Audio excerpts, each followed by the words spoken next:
Presenting The Complete Orson Welles and the Mercury Theater on the Air in The War of the Worlds by H.G. Wells. This is Orson Welles, speaking from London. as the third man.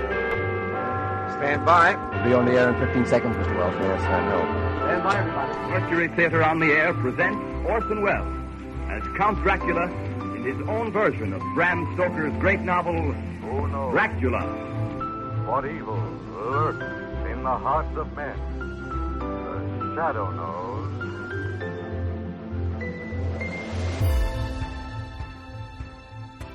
Hello world, welcome to The Complete Orson Welles, brought to you by Dwayne Old Time Radio. This podcast will feature various classic radio programs ranging mostly from 1936 to 1952 that Orson either produced and directed, was featured on, or starred as a guest. Thank you for your support. Hope you enjoyed the genius of Mr. Welles. This week on The Complete Orson Welles, by me, Dwayne Old Time Radio, we have 2 episodes of the Orson Welles Commentaries. The 7th episode, this one is titled Williams Hall. The guest host talks of brewing civil war in China. October 28th, 1945. Then we have their 8th episode, OSS, and this one is about the future CIA and possible war with Russia. November 4th, 1945. Here is Williams Hall with the latest news. Mr. Hall is substituting this morning for Orson Welles, who is suffering from laryngitis. We'll get to the news in just a moment. It won't be long before you'll be seeing many new radio sets in the stores again. And among them will be one kind you'll find especially good. You may not have seen its name before, but actually this name has been on the very finest types of radios for more than 15 years. The name is Lear, L-E-A-R. And the radios it's been on since 1930 have been radios for aircraft. Aircraft radios have such an important job to do that the most advanced engineering, the finest materials, and the most expert craftsmanship are required in building them. This is the kind of manufacture that Lear knows. It's the kind that has become ingrained in Lear. This is why you hear people say, Lear is the name men fly by. Now, Lear is making home radios. And just as you would expect, these radios are as fine, as dependable, as high in quality as Lear knows how to make them. In Lear radios, you'll find the newest developments. To mention one, there's the Lear Wire That Remembers. This is a simple way to make lasting records of the good times you have, the songs of the children, the talents of your friends. Or you can record radio programs right from the air. These recordings can be just a few words, or they can be hours long. You can play them and replay them over and over indefinitely. Or if you don't want to keep them, you wipe them off the wire simply by recording something else. Radios have never had anything like this before. It's one of the reasons you'll want your radio to be a Lear radio. Now, Williams Hall, substituting for Mr. Welles, brings you the latest news. The opinions are his own and do not necessarily represent the views of Lear Incorporated. Civil war is said to be raging in northeast and central China. A Chinese communist spokesman has told foreign correspondents of civil warfare in 11 provinces. And Chongqing reports say central government troops and Chinese communist forces are engaged in daily skirmishes in Shanxi province. Marshal Yan Shi-shan, Chongqing-appointed Shanxi governor, says daily clashes have been going on for the past 12 weeks and that the situation approaches a state of undeclared civil war. The 63-year-old marshal says government forces have suffered 2,000 casualties in September and October during the battle for Changxin in southeastern Shanxi. Marshal Yan claims that the communists had gathered a force of 64 regiments before they seized the strategic city. The aging marshal has returned to Chongqing for the first time in 8 years to report to Generalissimo Chiang Kai-shek in person. He says there are records of 40 to 50 engagements in a single day. Well, that is one side of the story, and now here's the other. The New China Daily, a communist newspaper, flatly accuses the Chung government with the employment of 800,000 troops against Red armies in northern and eastern China. Reports from Admiral Barbie's flagship off Hulutao, Manchuria, says Chinese communist soldiers have taken shots at one of the Admiral's barges. The American barge was driven away from the barricaded Hulutao pier by a shower of rifle bullets from gray-uniformed communist troops. The commander of the Chinese Communist Fourth Army at Hulutao has formally apologized to Vice Admiral Barbie, and the incident has been smoothed out. But observers point out this, too, tells of the tense situation in China and indicates communist determination to hold their own against Chiang Kai-shek or even American intervention if it should come. While this has been happening in China, reports from Bombay tell of continued political unrest in India. The Indian Congress Party shows no inclination to rest until British control of India comes to an end. As a matter of fact, it has passed a resolution demanding that the British quit India. This declaration says, the Indian Congress Party's primary object and paramount duty is to benefit the masses by raising the economic, cultural, and spiritual levels and removing unemployment. The resolution also says that the Congress Party is in favor of a world federation of free nations and would back world peace and cooperation. But they argue, and we quote again, only on the basis of freedom and elimination of imperialism everywhere can world peace be established. Political unrest also prevails in Europe.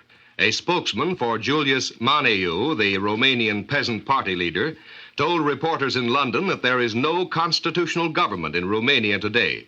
He charged that the present Groza government is not qualified to rule. Maneiu's London spokesman added that the absence of normal relations between the king and the government has created what he calls an absurd situation. The Groza regime has denied such allegations. Supporters of the Groza government have claimed that Maneiu represents reactionary interests, those sections of the Romanian people who allegedly wish to return to the old days, which supposedly served only the interest of the privileged class. At the same time, the Swiss radio reports that Prime Minister Groza has announced that democratic national elections will be held in the near future. Groza has pledged himself not to touch British and American capital should he be returned to office. While all these reports add up into an ever-growing need for an international forum to iron out these differences, we receive word that the United Nations organization has made another step forward. The first General Assembly of the Global Peace Forum is expected to be held at London during the first week of January. The governments and leaders of the world are giving a lot of thought to President Truman's Navy Day declaration on United States foreign policy. American commentators in general praise the president's summary of American foreign policy. Most of them say the speech heralds full American cooperation in the preservation of future world peace. Diplomatic observers in Washington are agreed that it was an excellent statement of broad United States objectives. Some, however, were uncertain of the reception Mr. Truman's policy statement would get abroad, especially from nations with whom relations are strained. The London Sunday newspapers welcome the president's assertion that strong American forces will be maintained to avoid future wars. The Sunday Dispatch says the speech contains, and we quote, much that is hopeful, accompanied perhaps inevitably by material that will prompt renewed speculation. British political sources regard the Navy Day pronouncement as notice to the world that the United States intends to stand firm in her present position. Some London sources showed disappointment at the lack of specific detail. They point out that Mr. Truman gave no hint as to whether the Big Three have agreed on how to revive the Foreign Ministers' Council. The Russian newspapers prominently carry the president's address. A full resume is given and a text of 12 points of American foreign policy is printed. But so far, there has been no editorial comment. Soviet sources point out that Generalissimo Joseph Stalin, within the past year, has asserted that the wartime coalition should be able to organize peace. It is predicted in Moscow that important developments will soon come from United States Ambassador Harriman's recent visit to Premier Stalin in his vacation retreat. The French Sunday newspapers agree with President Truman's foreign policy outline. Some are critical of his revelation that America intends to keep the secrets of the atomic bomb. They suggest that if the world's riches are to be at the disposal of all peoples, as the president suggested, then the secrets of atomic energy should be shared. A French leftist paper said, nobody can contest the generosity and idealism of Truman's 12 points, but let us wait until Truman translates his words into acts. The resistance newspaper Combat said, the speech seems above reproach when it gives a new and welcome publicity to the Atlantic Charter. It appears the president doesn't intend to reveal the atom bomb secret at present, so a certain awkwardness hovers over his words. A conservative Paris paper finds encouragement in United States reaffirmation that she has neither territorial or aggressive intentions. But some French sources show disappointment that President Truman says nothing definite about American policy toward Germany or Indochina. Some Swedish observers compared Mr. Truman's 12 points to the late President Wilson's 14 points. They praise what they call the straightforwardness and uncompromising idealism the president showed. Other Swedish sources believe the Navy Day statement was meant to inform Russia directly of American foreign policy. And they also predict Premier Stalin may make a similar Soviet policy announcement in his November 7th speech. From Jerusalem, the Palestine Post comments that the president's words, along with declarations by England's Foreign Secretary Ernest Bevin last Friday, indicate a common statement of Western principles. The paper says Truman's points not only warn Russia and check enthusiasm within the Soviet orbit, but reassure a large part of the world concerning the reality of the American attitude. Now for a glance at home front developments. In Washington, the Army announces that it will demobilize and convert to peacetime basis its worldwide weather service for the Air Forces. Originally costing $40 million at its peak, the Air Force's weather service contained 857 observation and forecasting stations. The 17,800 men who man these global units will be reduced and the foreign units turned over to the countries in which they are located. On Capitol Hill, Senator McMahon, the chairman of the Senate Atomic Energy Committee, says his group will meet for the first time next Tuesday. Dr. Morris Perlman, a prominent physicist, told fellow members of the Los Alamos atomic bomb project that in a future war, a nation might suffer decisive damage before learning the identity of its attackers. And as a safeguard, Perlman urged a strong international authority as the only way to control atomic weapons of war. The auto industry is waiting for labor's answer to a compromise proposal on union demands for a 30% wage lift. The vice president of the CIO United Auto Workers, Walter Reuther, is expected to reply today to General Motors' suggestion that workers settle for a 45-hour week with a 6% wage boost for straight-time work. This would be only for the duration of the reconversion period.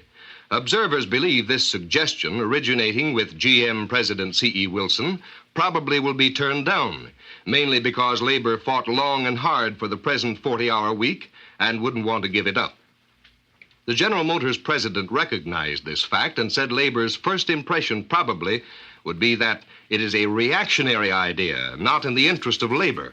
However, he added, it's no more reactionary than working longer hours in the war emergency. Wilson went on to say that the present overtime pay of 50% on extra hours over 40 discourages employers and business generally from planning such extra hours of production. Therefore, he pointed out, production would tend to be reduced at a time when American and world markets are clamoring for peacetime products to fill a long pent-up demand. In conclusion, the General Motors chief executive said that if a 40-hour week proved sound in pre-war days and a 48-hour week was good during the war, a 45-hour week would be just as sound for the reconversion period. And now your attention, please, for an interesting announcement. Lear has been making fine radios since 1930, aircraft radios. During all that time, Lear developed techniques of fine manufacture that are now benefiting the new Lear home radios. When you see and hear these Lear home radios, you'll say to yourself, what wonderful instruments. And you'll be absolutely right. For there'll be a whole line of sets, handsome and capable. Some will have television. Some will include high-fidelity, static-free FM. There will be models with record players and automatic record changers. And some will have the Lear wire recorder I mentioned a little while ago. But with all these features and with their unusual excellence of manufacture, Lear radios are not high in price. They range from a top of about $500 for a masterpiece console combination to about $19.95 for a smart, efficient table model. Of course, the best way to see what Lear has done for home radio is to hear the new sets themselves. We expect you'll be able to do that before the holiday buying season. We'll keep you posted. Because we know when you look at and listen to a Lear radio, you'll be convinced that here is a radio that gives you more value for every dollar you pay. The Lear radio. L-E-A-R. And now a final word from Williams Hall, substituting for Orson Welles. Here is a brief resume of this morning's news highlights. Civil warfare is reported raging in 11 provinces in northeast and central China. A communist newspaper charges that the Chongqing forces are using some 800,000 troops against the communists. Overseas reactions to President Truman's foreign policy speech are generally favorable. Russian newspapers are carrying the full text of Mr. Truman's speech without comment. Observers predict that Marshal Stalin will state the Soviet position in his speech on November 7th. The Auto Workers Union is expected to give a negative answer today to the General Motors plan. This is the American Broadcasting Company. 10:30 at KECA, Los Angeles.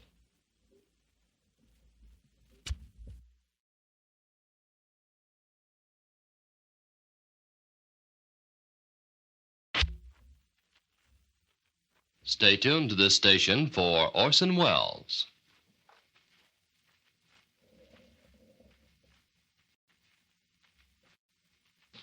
Orson Welles speaking. I've got a spy story for you today, a word from Washington, and some true confessions about the Martian broadcast. I'll get to that in just a minute. Literally millions of people are waiting to buy a new radio for their homes, waiting to see what the sets to come are going to be like. Of course, everyone knows that some of these sets will be put together by companies who have never made radios before, but who want to cash in on the big demand. Others will be made by old-timers, able to pick up manufacture where they left off in 1942. But as far as we know, no other manufacturer shares the unique position of Lear. Lear has built radios since 1930, the most exacting radios for aircraft. To be acceptable, they had to be the finest radios that could be made. And Lear has become known as the name men fly by. So Lear's experience has been at the top level of radio design and manufacture. Now, Lear is putting Lear foresight and know-how into home radios. Just for example, one of the new things you'll find in Lear radios is the Lear wire that remembers, a method of recording on wire that's built right into the set. Snap a switch and you make a lifelike record of your children's songs, your own talents, or even a radio program taken right off the air. This record can be a few minutes or more than an hour long. It can be replayed for a lifetime. Yet whatever you don't want to keep can be erased by merely recording something else right over it. There's never been anything like this in home radios before. So before you settle on any radio for your home, be sure to see the one with the nameplate Lear, L-E-A-R. Now, Mr. Welles brings you his views and opinions on events as he sees them. The opinions are his own and do not necessarily represent the views of Lear Incorporated. Exclusive from Washington. The State and War Departments have just declined to absorb the OSS, the Office of Strategic Services. I guess they figure all those spies are too tough to handle. A high source in Washington told me this morning that an executive order will shortly set up the Cloak and Dagger outfit as a new, independent agency. Here's a story we couldn't tell until now. It's a swell plot for the movies, but you can take it the way I'm giving it to you. Neat. It's perfectly true. Soon after we ended the war, an OSS agent infiltrated into Nazi-controlled France. To keep his, the most secret of all missions, he was in contact with only one OSS man in the United States. If he was captured, tortured, he'd then be able to reveal nothing about OSS save the name of his one Washington contact. For a year, he sent out invaluable information, receiving periodic instructions from his Washington contact, but suddenly he received no more secret orders, no more curt receipts. After a time, concluding his mission was over, he slipped out of France at some peril, made his way back to Washington, reported to OSS, but in the wondrous ways of bureaucracy, his one contact had been fired months before. And when the agent from France claimed to be an OSS man, no one knew him or anything about him. He was promptly clapped into jail and suspected of being a Nazi agent. Not until many weeks elapsed was he able to escape shooting as a Nazi spy by tracing down his one-time contact to prove he was really one of the most valuable of our Cloak and Dagger boys. Well, Russia takes her place this week at the Far Eastern Advisory Commission meetings in the nation's capital. According to unimpeachable State Department sources, it was the Russians who initiated the new discussions which have led to her joining the Japanese talks. I don't think we need any better proof that Joe Stalin wants to get along with us. Word seeping back to the White House has finally begun to penetrate the closed doors and is finally reaching the ears of the tired, worried occupant of that hardback swivel chair, that famous chair in the chief executive's oval study. Inside the now gleaming, freshly painted presidential offices, there's a cold awareness of the fact that if the United States wants war with Russia, it will make that war all by itself. Russia deposits her formal entry into the United Nations with the State Department. At that same moment, the World Organization springs to life, the seed carefully nurtured under an older and greater president, planted and tenderly, fairly tenderly cared for on California's jutting San Francisco shale, becomes the world's first faint hope of future peace. The corridors of the State Department and of London's Foreign Office and Whitehall have been buzzing with reports that Russia would bolt the new organization before it was set up. But Russia proves now that she's willing to meet us halfway toward world peace, in an organization inside of which she is certain to be badly outvoted. More good news, bad news for the vicious poll tax. Leaders of the anti-poll tax fight are now pretty sure that they're in a position to put the heat on the White House, and they think they can force the administration leaders in the Senate to ram the bill through. Harry Truman, who you know has boasted of how well he gets along with the Southern senators, is waking up to the fact that it's high time he won the support of the Negro voters of America. Just now, I think his stock with Negro voters isn't worth a penny a share. You can bet the poll tax voters will put the issue squarely up to the president. Be a real test of where he stands. Jennings Perry, publisher of the Nashville Tennessean and head of the National Committee to Combat the Poll Tax, said this week that he saw a great contradiction between America's formal intervention abroad to guarantee a free vote, when our own country is a classic example of voteless autocracy in many regions. Perry asks what the reaction would be if Bulgaria sent a delegation to the voteless nation's capital into the poll tax-paying South to investigate the absence of free elections in the United States. And speaking of elections, two vital ones affecting the ultimate political destiny of our nation take place day after tomorrow, one in New York, the other in Detroit. Should Manhattan's progressive candidate General O'Dwyer win by the expected overwhelming margin, substantial hustling to the left and a new love for liberalism will be very evident around the White House. Should the progressive candidate in Detroit come through as well, the political forces which won the last presidential election may be able to press those issues on which their candidates, including Mr. Truman, campaigned. Well, we turn now to the fabulous city of Rio. Beautiful Rio, Rio by the Sea. The news from there this week is that Mr. Getulio Vargas lost his job. It was a big job being president of one of the world's biggest countries, and through the years, my friend Mr. Vargas turned it into a much bigger job by throwing away all the ballot boxes in Brazil and going into business for himself.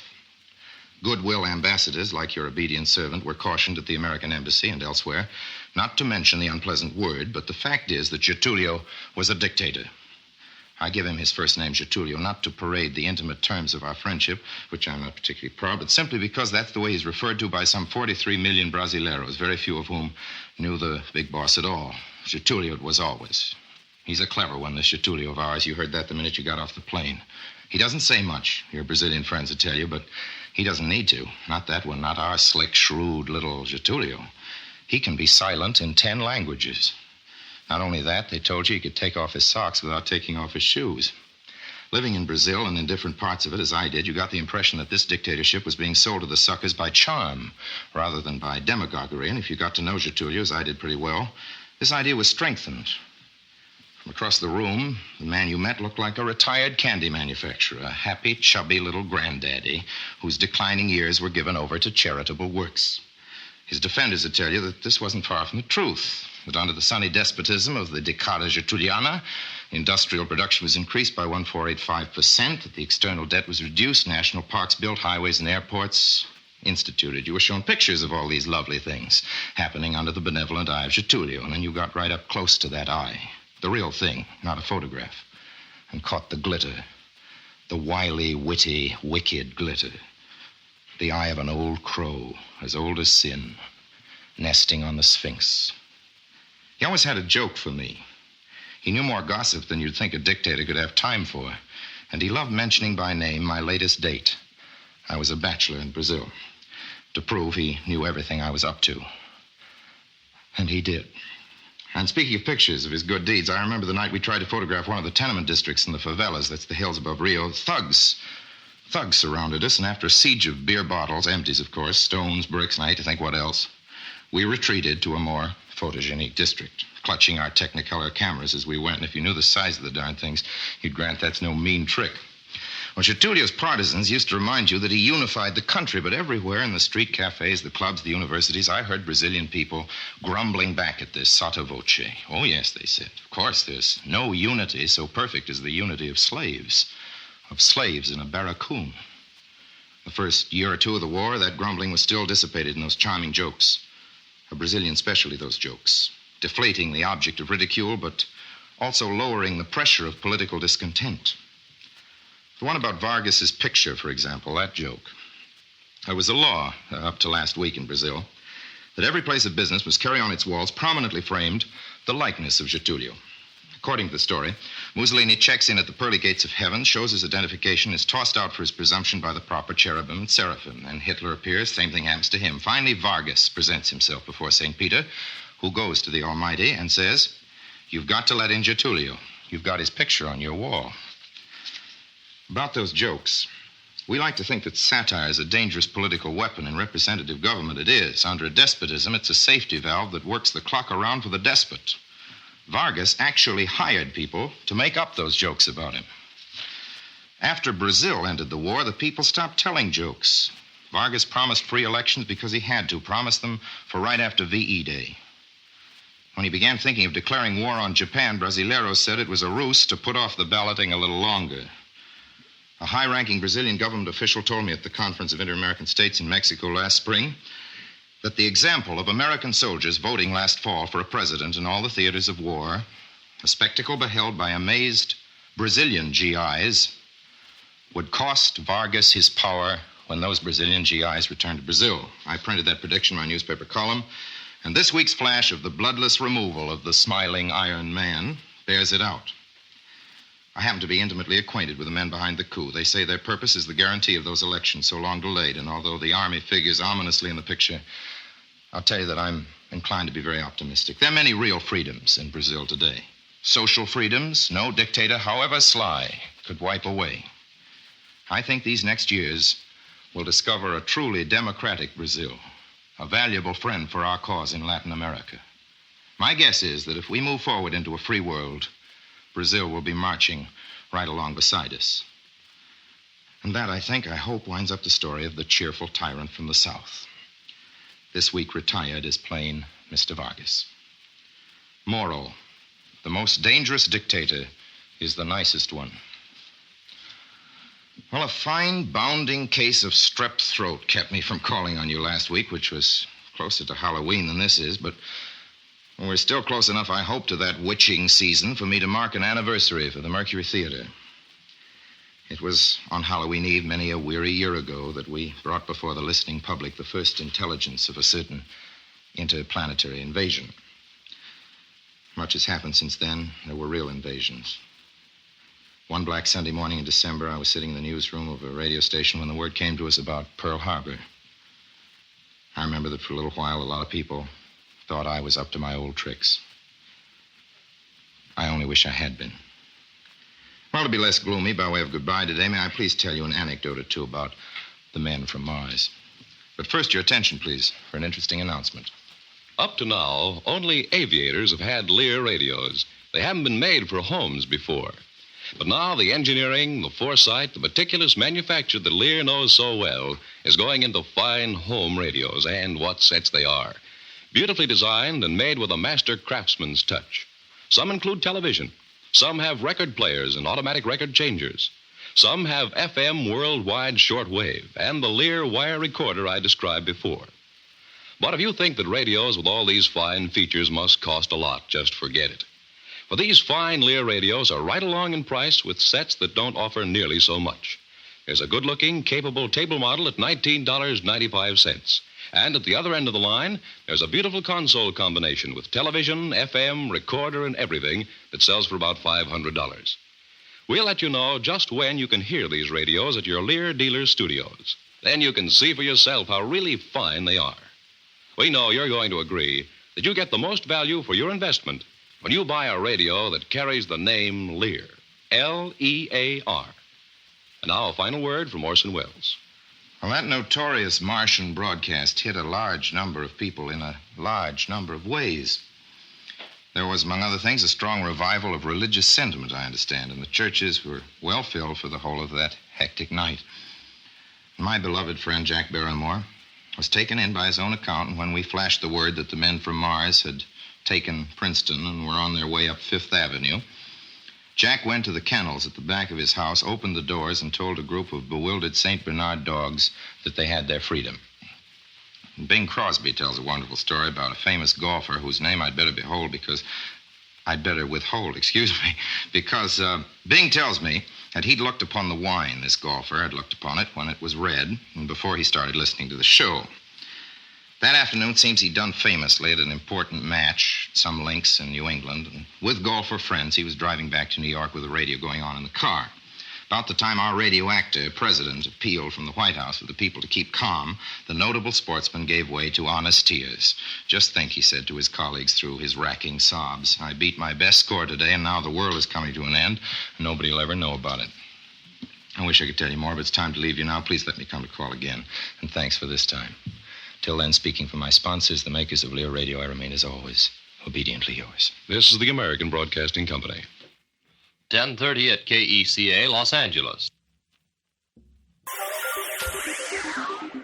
Thank you for listening to and showing your support for my podcast.